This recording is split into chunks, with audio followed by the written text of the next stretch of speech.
Hey folks, it's Bergen here, taking you on an insider's tour of Jasper National Park. Did you know that Jasper is the home of a mountain that is named after the first person of Indigenous descent that served on the Canadian federal government?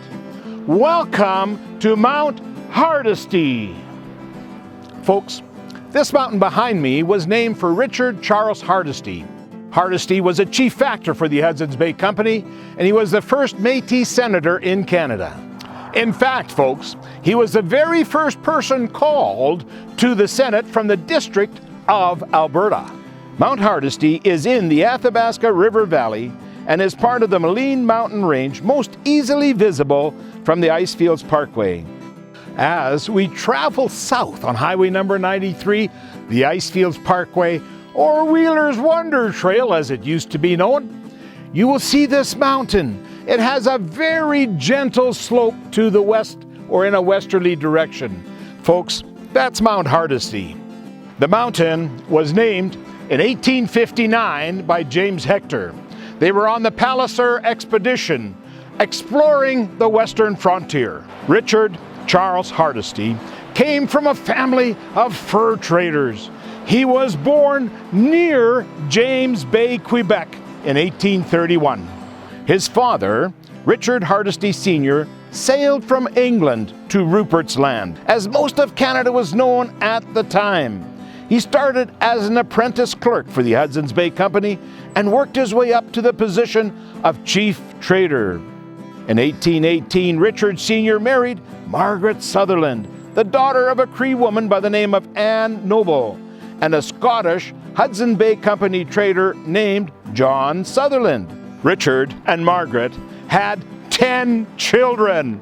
Folks, that's just a couple more than my wife and me.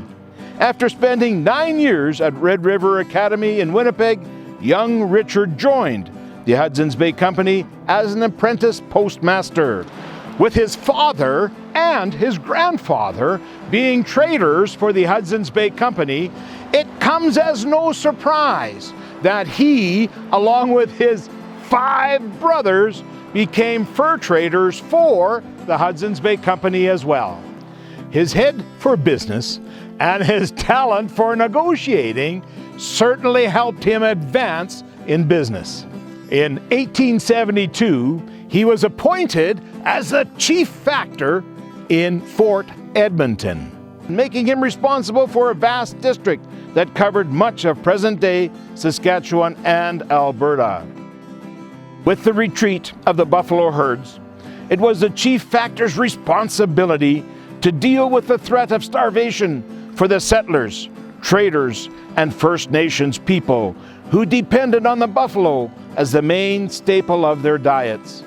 Hardesty established Hudson's Bay Company cattle ranches, which quickly changed the face of Edmonton, inviting new settlers to migrate to the region for farming and ranching opportunities. Does that make Edmonton the first cow town in the province of Alberta? Oh, Calgary, we're sorry. In 1874, the Hardesty family built the very first home that was built outside the walls of Fort Edmonton. Big House, as the Hardesty home was known, was constructed on the crown of a hill overlooking the North Saskatchewan River. Today, the Alberta legislature occupies the former site of the Hardesty home. One of my very first jobs in the province of Alberta was working security at the Provincial Parliament buildings. Mind you, way back then, my hair was a little different color. After the family left the area, Big House became the first building to house the Edmonton Golf Club. In 1878, Richard Hardesty became the very first postmaster in Edmonton. He also built the very first post office in that area. In 1881, he purchased lumber and flour mills. However, the Hudson's Bay Company did not approve, so he relinquished ownership of the mills a few years later.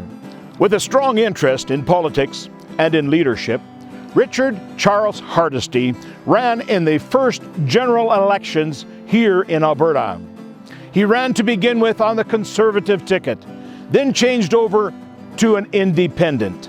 He had two areas of concern. The first one was the rights of the Metis people, and the second one was to build a highway between Edmonton and the Mackenzie River, although he lost the election. His progressive thinking got some attention in Ottawa, and on February the 23rd, 1888, he was called as the first senator for the District of Alberta.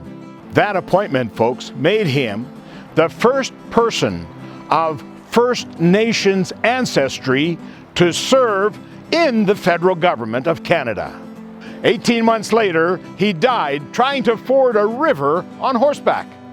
His replacement in the Senate was Sir James Lougheed, who married his niece, Belle Hardesty, in 1891, and they were the grandparents of Alberta's 10th Premier, the Honourable Peter Lougheed. Isn't it fun to learn just a little bit about history that lies here right before our eyes? Stay safe, be well, and I'll see you in the mountains.